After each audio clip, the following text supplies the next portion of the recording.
Засаждате картофи всяка пролет, но накрая вадите дребни и позеленели клубени. Вероятно допускате една критична грешка, която съсипва 90% от потенциалната реколта. Тази фатална грешка е липсата на правилно и навременно загърляне на растенията.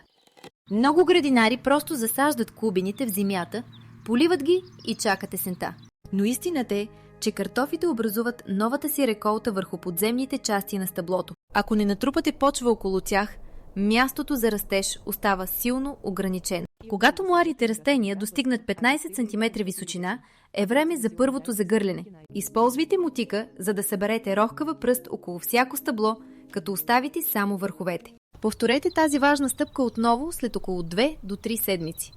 Златното правило на градинария е: никога не позволявайте долната част на стъблото да бъде изложена на слънце. Слънчевата светлина кара откритите картофи да позеленяват и да произвеждат отровния соланин. Дълбокото загърляне запазва влагата в почвата дори през горещите летни дни. То също така убива плевелите и дава на корените свободата да дишат и растат. Вземете мотиката още утре сутрин и подсигурете вашите растения. Приложете този метод и на есен ще съберете пълни чували седри, здрави картофи.